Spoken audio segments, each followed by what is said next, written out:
All right, we're going to begin the March chapter in the Wednesday Wars.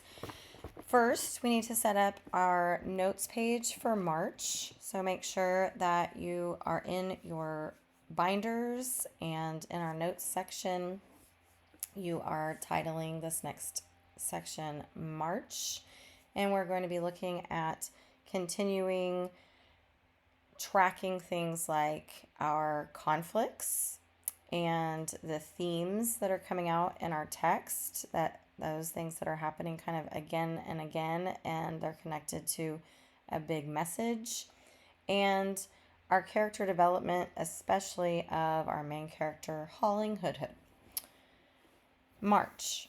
You should be on page 156 if you're following along in your book. The news from Kisan that Walter Cronkite reported each night kept getting grimmer. The 5,000 Marines there were cut off and could get supplies only by air, even though any helicopter that flew over took a lot of enemy fire from the 20,000 surrounding Viet Cong troops.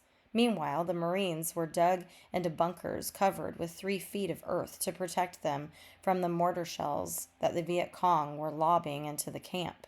About 500 mortar shells a day.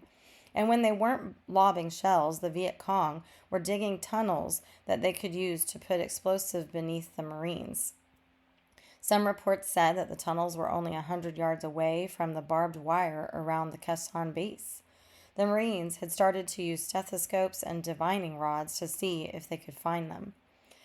You know things are bad when the United States Marine Corps is using stethoscopes and divining rods. Still, the White House announced that the enemy offensive was running out of steam, that casualties at Quezon were light, that we would never give up the Marine base there. We watched Walter Cronkite together every night after supper now, even my sister. We were all quiet, and not just because my father would have hollered if anyone had interrupted Walter Cronkite. Sometimes, though, my father himself would shake his head and whisper, 5,000 boys trapped. Good Lord, 5,000. We'd watch the pictures of the Marines in their zigzagging trenches or deep in their bunkers holding their hands over their ears inside their helmets because of the thunder of the mortar shells. Then my father would reach for my mother's hand and they would look at each other. My sister sat rigid with anger, I guess. She probably wanted to say something like, I told you so, or if President Johnson had listened and gotten us out of there in time, or no one in Washington knows what he's doing. But she didn't. When 500 mortar shells are coming in every day on top of soldiers huddled in holes with their hands over their ears, even a flower child who wanted nothing but world peace could only watch and hope. I also was watching the newscasts and hoping for a sign, any sign, of Lieutenant Tybalt Baker. There never was one, not only in any of the films of the mortars or the trenches or the downed and burning helicopters or the wounded. Walter Cronkite didn't read off the names of the missing in action, so Lieutenant Baker was never mentioned. But I still watched anyway, holding my breath, hoping, which is what I think the whole town was doing, which is certainly what Miss Baker was doing. But you would never have been able to tell that she was holding her breath at Camellia Junior High. She moved through our classroom as coolly as if Keshan were just a proper noun in a sentence that needed to be diagrammed. It was early spring and we were her garden, and she was starting to see the bulbs and seeds that she had planted in us last fall coming up. So that is a major metaphor, saying that the students are her garden and that she's starting to see the bulbs and seeds that she's planted in them last fall coming up. She raked away our dead leaves, spaded new soil around us, and watered and fertilized. And we grew fast and green, let me tell you, especially my T, who was now the best sentence diagrammer in the 7th grade, which may not sound like much, but with Mrs. Baker, it was a big deal. During class, it didn't seem as if anything was bothering Mrs. Baker at all, except maybe the 8 bulging asbestos ceiling tiles, which now had about as much bulge as an asbestos ceiling tile can take. They looked like sails in a full breeze. We still didn't know exactly what was making them so heavy. Maybe the rats were hoarding supplies for the summer drought up there. Maybe Sycrax and Caliban were just getting bigger and bigger and bigger. But whatever it was, no one wanted those tiles to come down with whatever was bulging them out, not even Danny Hupfer. Which was why on the first Wednesday afternoon in March, while Mrs. Baker was grading and I was at my desk starting in on Julius Caesar, who, let me tell you, was a whole lot smarter than Romeo, even though he ended up pretty badly too, Mr. Vendeleri came in with a ladder, 8 new asbestos ceiling tiles, and a heavy mallet. Mrs. Baker looked at him. "A mallet?" she said. He brandished it in the air like Julius Caesar himself. "You don't know how big a rat on the loose can get in 5 months," he said. Mrs. Baker looked up at the bulging ceiling tiles. "I have some idea," she said. Mr. Vendeleri set his ladder under one of the bulges. He steadied it and grabbed his mallet tightly in his right hand.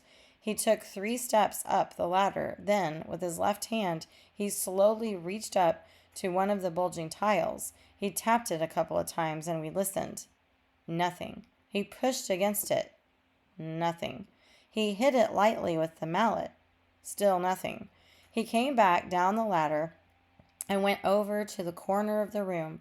He picked up the trash can and came back to the foot of the ladder.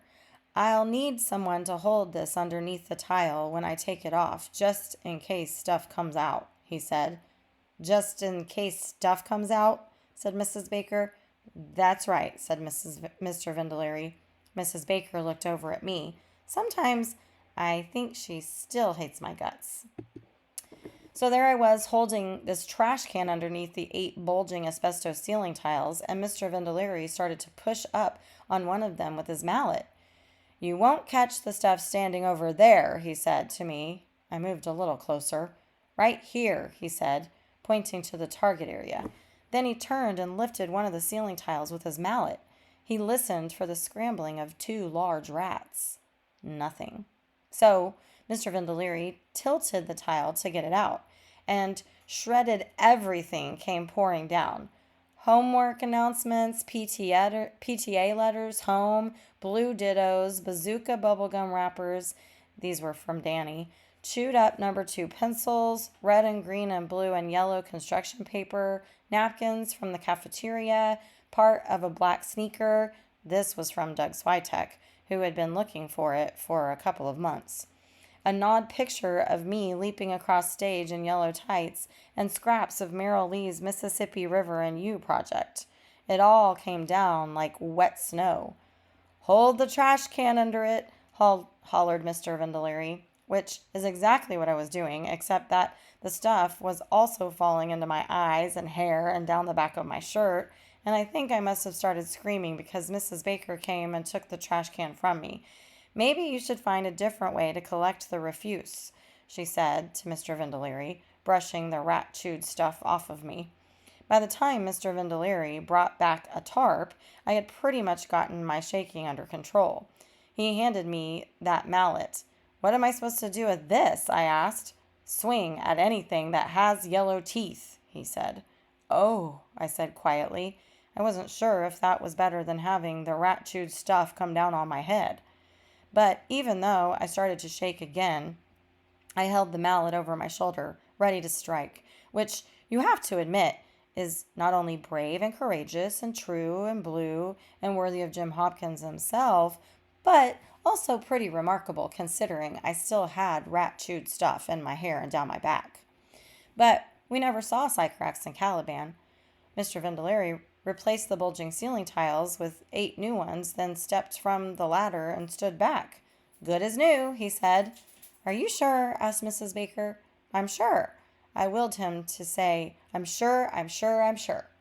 "I'm sure," said Mr. Vendeleri. "Then," said Mrs. Baker to me, "you may return to Julius Caesar.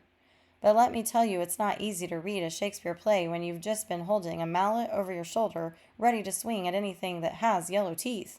And Mr. Vendeleri is still poking at the other tiles to see if they were bulging too, and Sycrax and knowing that any tile could come crashing on the floor along with Sycorax and Caliban, and they would not be happy, let me tell you.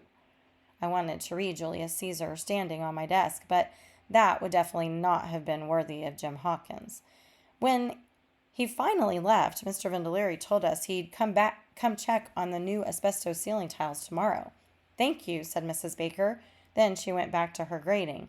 I wondered if she had wanted to stand on her desk too. Grading, by the way, is also something that makes it hard to read Shakespeare when your teacher is covering papers with red ink a few desks away from you, and you know that yours is in the stack and it's probably coming up soon, and that your grasp of non-restrictive clauses might not be all that it should be. It's hard to read anything, even though there was some good stuff in Julius Caesar. You blocks, you stones, you worse than senseless things. It doesn't have the cut of a Caliban curse, but it's all right. It also didn't help that Mrs. Baker kept wiping at her eyes during her grading. She told us that she had a terrible cold, but she hardly needed to tell us. Her eyes were mostly red all the time, and the way she blew her nose could be pretty impressive. Sometimes, while sitting at her desk, she'd just stop doing whatever she was doing and look somewhere far away, like she wasn't even in the classroom anymore. It was a terrible cold, and day after day it kept on, and even seemed to be getting worse. Merrill Lee said that she was up to half a box of Kleenex per class, which has got to be some kind of world record. So when she announced on Friday that members of the school board were coming to our room to observe and evaluate classroom performance by both students and their teacher, she told us in a soggy voice that drowned at the end. But drowning or not, she kept going. She was Mrs. Baker. I will expect you all to be polite to the school board members. I will expect you to be on your very best behavior. I will expect you to show in an appropriate manner what you have been studying this school year. When are they coming? Asked Merrill Lee. Before I tell you what Mrs. Baker said, I have something else to tell you, because you won't believe what happened otherwise if I don't. When Julius Caesar is coming into Rome, which is a place where very bad things will happen to him, this soothsayer comes up to him to tell him what's going to happen, and this is what he says to Julius Caesar. Beware the Ides of March. So now I'll tell you what happened after Merrill Lee asked, when are they coming? Beware the Ides of March, I said, and Mrs. Baker looked at me, and her eyes opened a little bit, and without looking away from me, she said to Merrill Lee, a week from today, Miss Kowalski, which was the Ides of March. You are a soothsayer, Mr. Hoodhood, said Mrs. Baker.